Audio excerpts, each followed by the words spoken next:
Hello beauties and welcome back to my corner of the internet. If you are new here, then my name is Mariah, also known as Live Life's Beauty, and I'm so glad that you have found me. And if you're a returning subscriber, then thank you so much for joining me again on another video. I have officially been sewing for 1 year. In December of 2024, I decided to buy myself a brand new sewing machine, and I decided to really take it seriously and learn how to sew. As a beginner, I did a lot of research and I found a lot of do's and don'ts videos. I'm going to share with you some of the rules I did and didn't follow for my first year of sewing, and I'll let you know how that worked out for me. In no particular order, first rule that I kept hearing all the time was do not bulk buy fabrics. And I can say I did not follow this rule, and it has come back to bite me.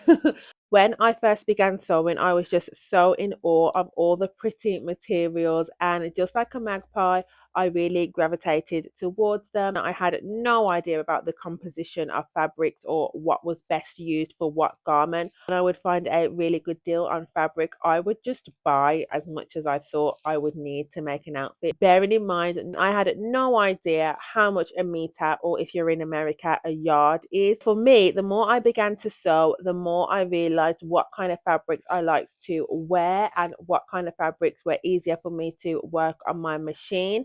Now, for me, working on my machine and the feel of the fabrics on me don't seem to be compatible. However, the more you sew, the more you'll know what kind of fabric compositions you like. And the problem with bulk buying at that time was that I didn't know anything about that. As time went on, I started to realize that actually, if I wanted to sew a specific type of garment, that I would need a specific type of material for the garment to fall a certain way, which I had knew nothing about. So I would really bulk buy fabric and I found a really good price and when it looked really good, and not really have in mind what I was going to even make with that material.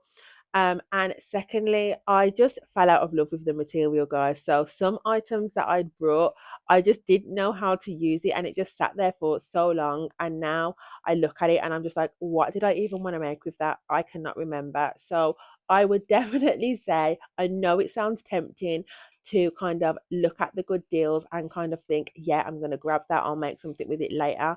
But honestly, if you can avoid it, just buy the material when you know exactly what you want to make. Along with the materials, I also heard the girlie saying, do not bulk buy sewing patterns.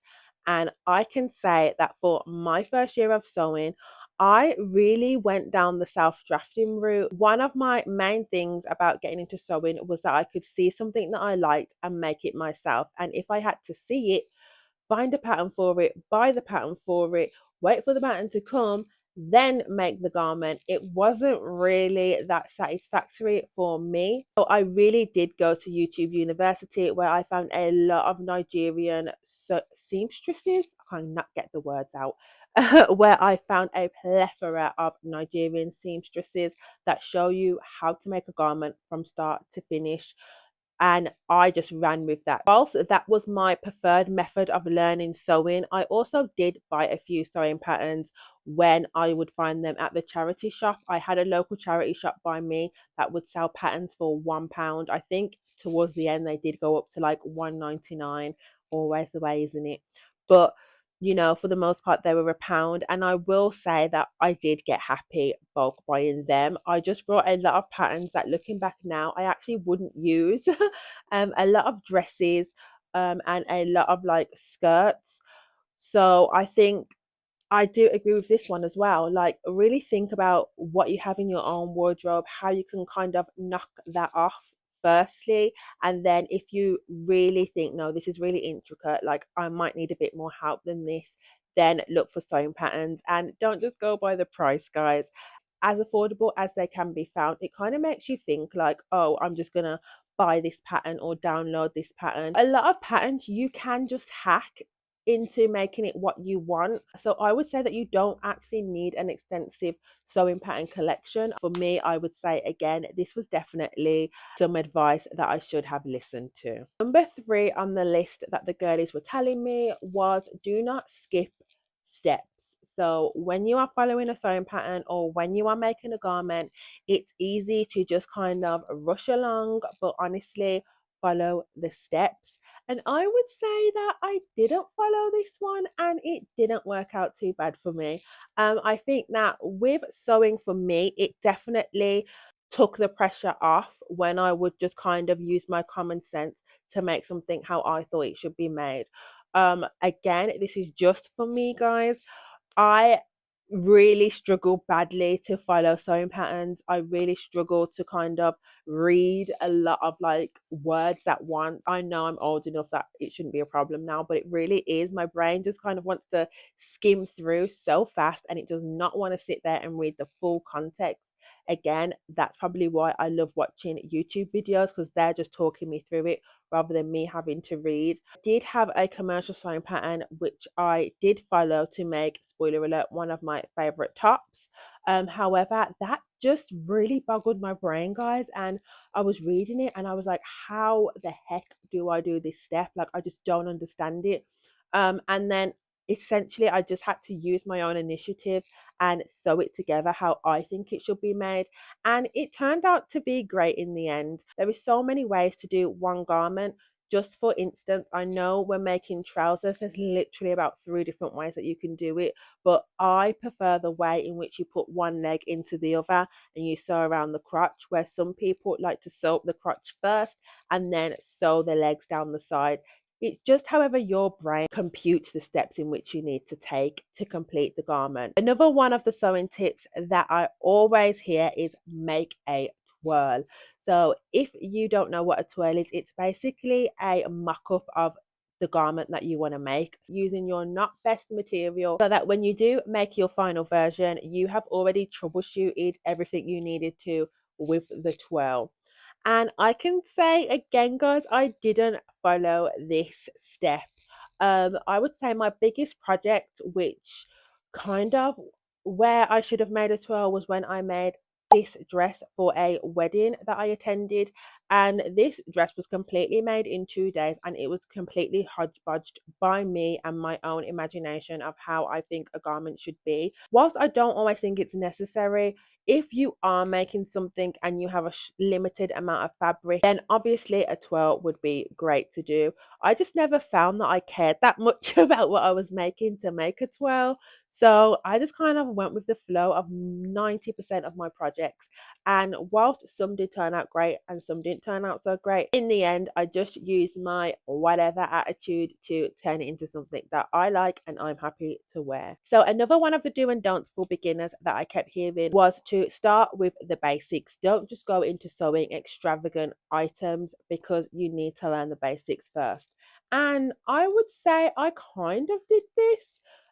However, I would class the dress that I made for the wedding as an extravagant item, and I would class some of the other outfits that I made as quite not beginner.